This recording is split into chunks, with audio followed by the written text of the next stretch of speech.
Hello, I'm MegaNova, and I recently watched 3 movies, actually. Actually, I'm still behind on these because I still have 2 anime I have to talk about, but I want to get these out first, and then I'll make the videos on the anime later on, hopefully. Yeah, I will get to that when I get to it. My hair is a bit warm having in front. Okay, so I recently watched Mary and the Witch's Flower, which I had mistakenly called a Ghibli movie for the longest time because it looked like a Ghibli movie, and well, I guess where the confusion came in is because it is made by former Ghibli people. Like the director, he used to work for Ghibli, and I'm pretty sure also a lot of the animators working on it used to work with Ghibli. So that's where. Also, this is going to be the first one I talk about right now, because I also yesterday watched Into the Spider-Verse and Aquaman. I'll talk about those in later videos. So, Mary and the Witch's Flower. So I said it. I thought it was Ghibli, and well, I was a bit confused when I saw it said, "Oh, this is Studio Ponoc." When it came up on screen, I was like, "The fuck is Studio Ponoc? Like, are they collaborating with Ghibli or what is it?" But no mention of Ghibli ever came up, so I was like, "Well, what is this?" And, well, found out when I came home that it is actually a new studio, or not new, it started a couple of years ago, but it makes sense. Pretty sure this is their first movie, and it makes sense it would take a couple of years for them to get it out. Because, again, it is absolutely still the classic Ghibli style. It looks amazing. Like, it is the standard Ghibli quality you would expect if it had been a Ghibli movie. Like, it's just confusing because it is basically a Ghibli movie in everything but name. I actually don't even know if it's based on anything.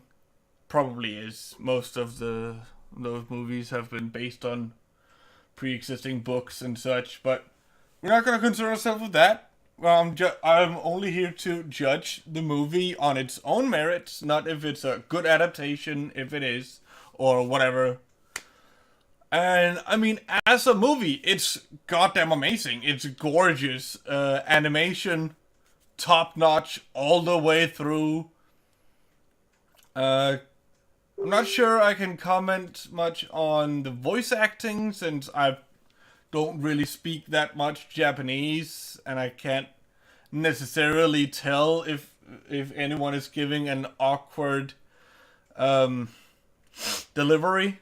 Though I can pick up a little bit on that, but not that much. But from what I could tell, the voice acting was great as well. I might rewatch it in English at some point, maybe. I don't know. But yeah, like, and also I'm just happy that my theater has these like anime Fathom events where they will sometimes show, an anime movie.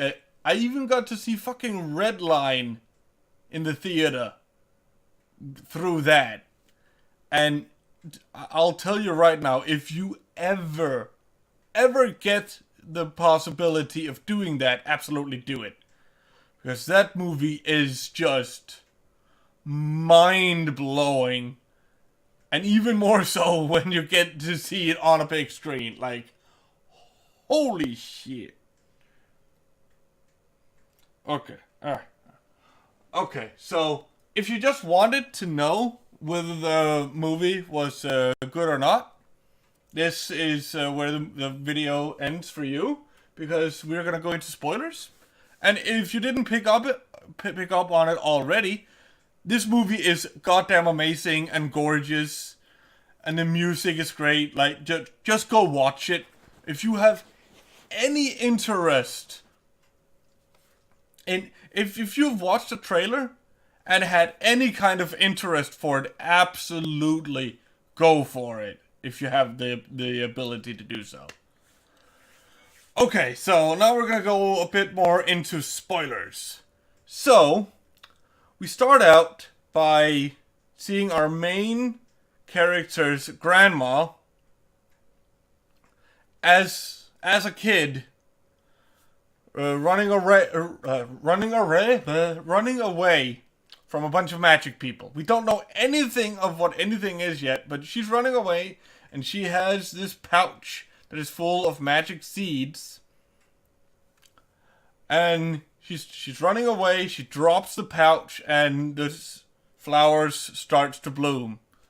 Somehow, I will say though, this doesn't necessarily make that much sense, because somehow these witches never discovered these flowers, like, down on the ground. So, like, she was escaping from this witch school where they were doing experiments on people with these flowers that have, like, special magical abilities. And they're like, oh, we can use... We specialize in transformations here, and we can use these flowers to transform people into making them even more powerful magically. But the problem is, most of their experiments kind of went wrong, and things got very fucked up very quickly. So they had to shut that down, and they were like, oh, well, we can't continue unless we have the flowers, because even with the flowers, it didn't go too well. So, we're not gonna try without them. Which, I mean, at least that is somewhat okay. That's not that bad. Also, yeah, and that's... I mean, I'm kind of jumping around, because a lot of this information I'm talking about, you won't find out until later on in the movie. But as I said, spoilers. So, and she drops them, and they start to bloom out in this forest. Again, apparently, like, 60-some years or whatever go by, and they just never find these fucking flowers. Despite them, you know, looking pretty hard for them, because they were pretty desperate to further on their experiments. But, yeah, that's... I guess that's a minor nitpick. It's not necessarily that bad. It just seemed a bit odd that they somehow just never discovered them. Then we get in. Then we see Mary, and she's just adorable. Like, she is just a super cute kid. Again, in the Ghibli style. I know it's technically not Ghibli, but I'm still gonna be calling it Ghibli because it basically is. And I'm gonna try to stop explaining myself every time I do, because even I get tired of it after a while. So, and she's like, and okay, so usually I hate it when they have this, like, klutz of a main character. But the thing I hate the most is when they feel the need to explain it. It's like, the character introduces himself.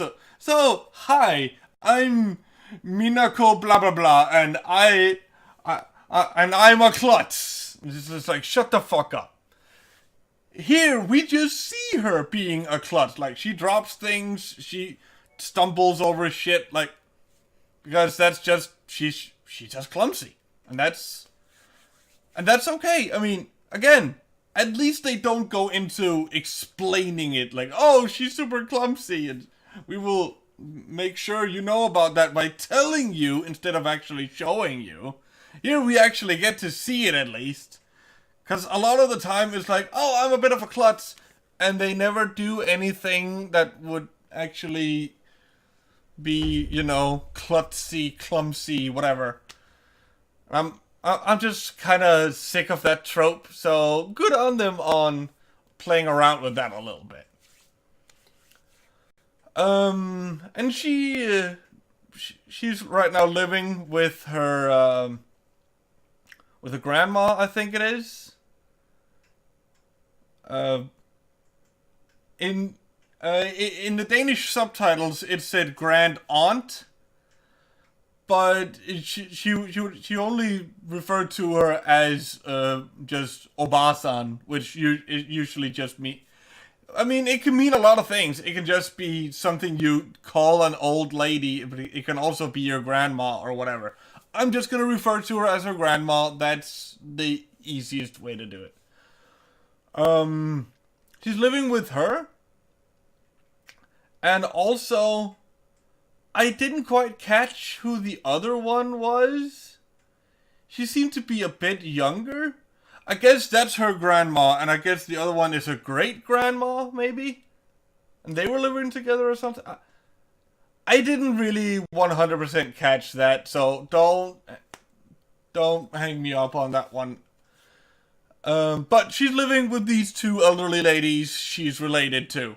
Don't remember 100% exactly how or such. But they're living out of this farm. Apparently her mom and dad, they are doing some work. We never actually find out what kind of work it is that they're doing.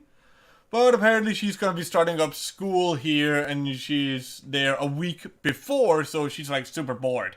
So she's constantly out and about trying to find things to do. She's out in the garden trying to help the gardener. But again, she's a klutz, so he's tying these flowers to these sticks to, you know, make sure they stand up straight. But she accidentally ties it too hard and cracks the flower. So later on, and he's like, "Oh, you shouldn't help out then because you're gonna ruin it." She just leaves. She goes out to these ruins and starts eating her lunch when this black cat shows up. And then there's also a gray cat, and she's like, she thinks why can't I speak? She thinks they're transforming, but actually it's just two different cats. It's a bit of a funny gag. They lead her out to the forest, where she then finds the witch's flower. And the cats, they're like really scared of the flower, so they're hissing at it. I guess they know it's magic and really powerful. So she gets it, and she just plucks one of them, and that ends up fucking up things, and now there's this thick fog out in the forest. And the one cat, again, leads her out there. Also, another important thing, her grandma, at the start of the movie, she was flying on this broom.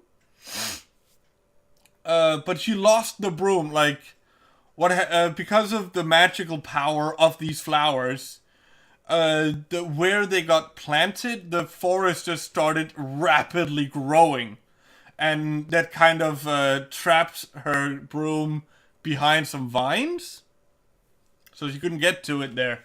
But she finds her grandma's old broom, and she gets magic powers by absorbing one of these flowers. Which you later find out is actually only temporary. You can't have them all the time. And she doesn't innately have magical powers. Which I actually thought was quite kind of funny. I half expected that we would find out, oh, she does actually have magical powers. But throughout the entire movie, she has to use those flowers in order to be able to use magic. She simply can't do it without. Or maybe, I think maybe I missed something at the end. I think maybe at the end we find out she could actually use magic. She just didn't realize it at first. But either way, she said that this was going to be the last time ever she used magic, so yeah. And then she gets on the broom, and the broom then takes her up to the witch school. And I thought it was really really interesting here, because she then gets in, and she has these magical powers because of the flowers. But they think she's this prodigy because apparently she has red hair, And apparently a red-haired witch is like, it's super rare, and usually they are like super powerful and all kinds of stuff. And she gets on a tour on the school, and the school seems like a nice place. Like, they have their own cafeteria, and there's all this kind of fun stuff. They have all these kind of magical lessons and such. Also, I found it really funny that we see these elevators, and she asks the principal. I don't remember what she was called in Japanese. We had Danish subtitles, so I can't necessarily say what their English names was. But of course, I have my anime list, so I could just go check it on there. Just a sec.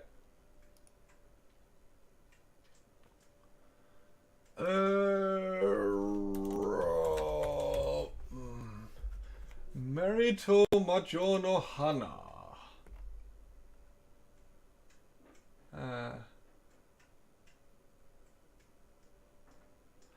Oh, I didn't even realize this movie is actually a year old.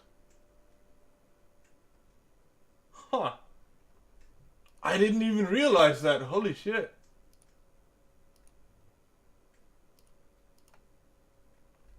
So, I guess I'm gonna be a bit behind on this one.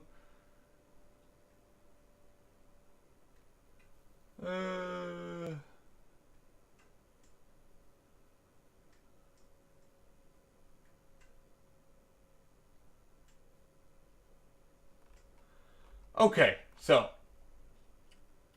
her name is Mary Smith. Madam Mumblecook. Mumblechook? I'm gonna call him Madam Mumblechook.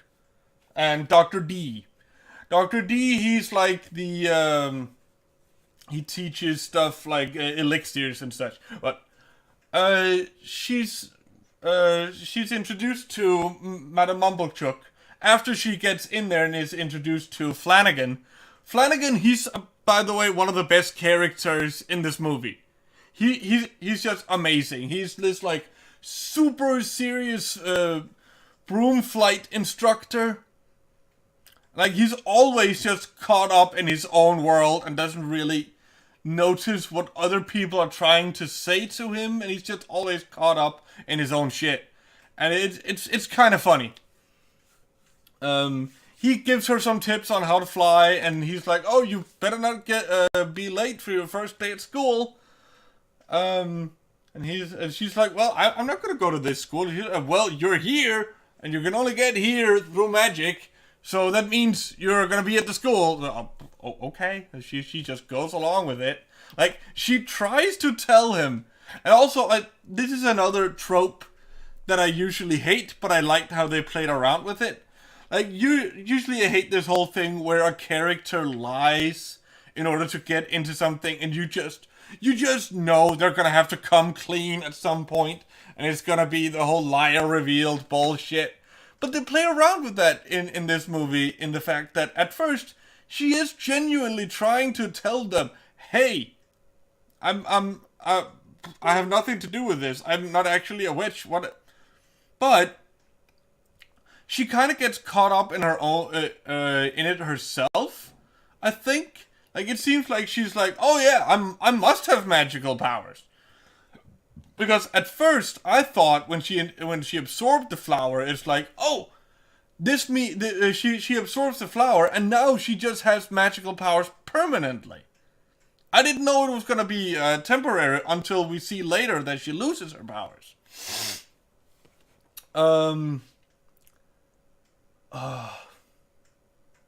I went on a massive tangent here, and all of this just to say, she sees the elevators and she's like, "Oh, what are the elevators running on?" And Madam Mumblechook, she's like, "Oh, they're running on electricity." Because, you know, electricity is a kind of magic too, so why not? And she's like, "Oh yeah," and I'm like, "Yeah, that makes sense." And that actually leads me to one of the major things I've always found really weird about Harry Potter. Because in Harry Potter, we see that they're like really archaic and behind the times in the wizarding world. But I'm just like, even if you had a magical alternative to a thing, why not adapt? Why not allow the magical community to also use regular cars, planes, whatever? Even though you have magical things that could potentially do these things better or whatever, like, it just seems silly to purposefully stay behind the times. That just seems odd. I never really understood that. Like, I still love Harry Potter as a franchise overall. I still love a lot of the ideas and the world building and all that kind of stuff. But there's some things that just seems a bit odd, I guess. But yeah, and also, before she gets into the school proper, Flanagan shows her the rules. Or he shows her one rule. It looks like there's like 5 or 6 rules, but he only gets around to showing her the first one. Which is, if anyone tries to get into the school but they're not eligible, like anyone trying to get into the school but is not allowed to be there, they will be transformed and exiled. So she's like, oh, I don't want to let them know that, you know, I'm not supposed to be here. Because I don't want that to happen to me.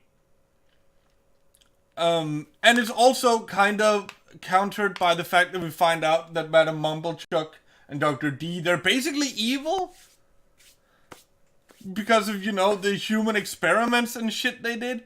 Or, it's kind of presented that they're not necessarily evil. They just got some kind of delusions of grandeur by originally when those flowers were discovered by Mary's grandma. When they were discovered, she took them to them, and they were like, oh, this is amazing, and they started studying them and experimenting with them and all this kind of shit. And that's why she specifically knew that she had to get the seeds and the flowers and such, and get those away from them. Because it will fuck them up. Basically. It's like basically they're too powerful. You shouldn't play around with these things because they're simply too powerful. Nobody should have that much power. And fuck. Once again, I'm catching myself in just fucking recapping the entire movie. Okay. But after the tour, she finds out that they have been doing like experiments on animals. Or she doesn't see it, but it's heavily inferred and we can like kind of assume. And some shit happened. Oh yeah, I never mentioned Peter. Peter is this boy who lives there. He does deliveries. And he teases Mary a little bit, so she doesn't really like him. But because of things that happen, he ends up getting kidnapped and she has to go save him. And they end up together in the prison thing, whatever, where there's all these magical beasts. Also, before all this, Mary managed to steal this book with like magical incantations and stuff. And she can use all of that while she has her magical powers from the flower. And she finds this basically reversing spell, or like dispel. Like she's able to nullify any magic that has been used in the area. So she uses that to revert all the animals back to their normal state. And there's a huge revolt and all kinds of shit happens. Okay, fuck it. I'm just gonna stop recapping from here. This is basically just me telling the entire story of what happens. I need to stop myself from doing that. Okay, so Peter ends up... Stuff happens. Peter ends up captured. They want to try to transform him. Mary goes back fucks up their shit, and in the end, we have all the flowers destroyed. So, happy ending. I'm sorry that I once again ended up just rambling and recapped the entire movie. Need to try to stop doing that. But yes, I absolutely loved this movie. It was great. And I feel like it's a bit too late to say now since you've already but even if you've already heard me tell you all of this, if you decided to stay even though you hadn't watched the movie, you should still watch it just for how spectacular it looks. You should absolutely still watch it. So, well, that's it for me for this one. I still have a couple more videos to record about the other things, but I think I'll get to that in a bit later because I'm a bit tired right now. I need to go get some food and such. I'm probably gonna go watch some JoJo's or some other stuff. And if you made it through all of this, thank you. Thank you very much. I appreciate you sitting through all my rambling. And I hope you have a wonderful day, and I'll see you in the next one.